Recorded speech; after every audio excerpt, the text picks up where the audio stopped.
people who have solved their problem through their own genius, many times they're not even educated beyond class 4th, 5th or 10th. Now when such people solve problem, they obviously try to use their knowledge much more than the materials.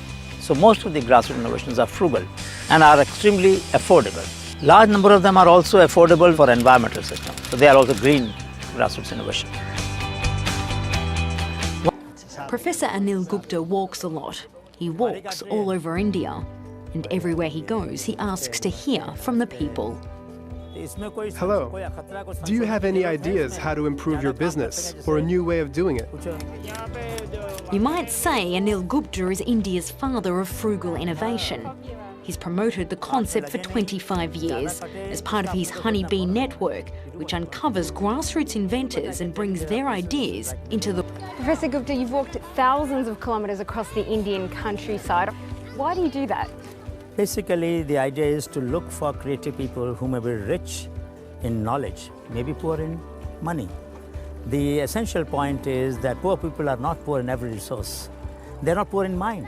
They're not poor in imagination. So when such people try to find solutions to the local problem through their own genius, we go out and try to search for them. So you've brought us here today for a particular reason?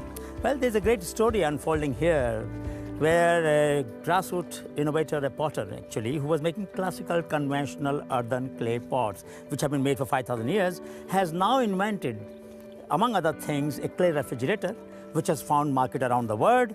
And that story is something that we need to see to believe that an ordinary person in an ordinary village can transform the imagination of the world by his creativity. Frugality doesn't mean that it is cheap, please understand that. It's very efficient. It is optimal technology. It uses material much less, but the design input is much higher. It is a design-intensive solution, and it is affordable.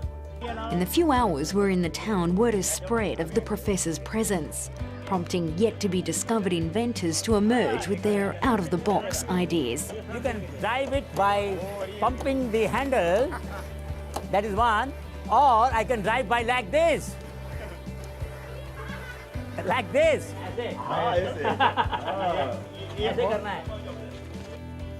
Professor Gupta, meanwhile, is now moving on to the next generation. Hurry, hurry. You have 15 minutes to think of an idea.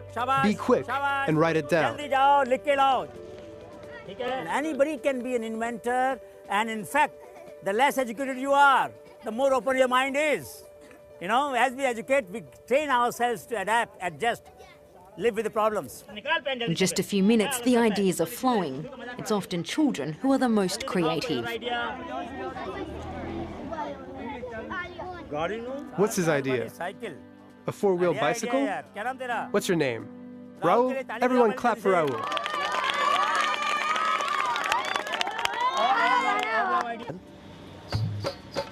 Doing more with less. It's the same goal Professor Gupta has in mind at this innovation lab in Ahmedabad.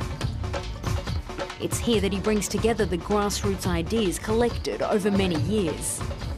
The best products make it to market without leaving the inventor behind. Probably this is the only product you will find on the shelf anywhere in the world where name of the creative person and community which made this product possible is given a credit on the label. We have no rights in any of this knowledge. All the rights belong to people. The professor doesn't gain anything, well, at least not financially. We gain satisfaction, we gain joy, we gain smiles, we gain years to our life. We are gaining a lot. 180,000 innovations, more than 600 patents filed. But these ideas offer more than just a chance to promote India's unsung entrepreneurs. You said it's better to buy from the poor than sell to them. What do you mean by that? Normally what we do, we treat poor people as sink of advice, sink of assistance.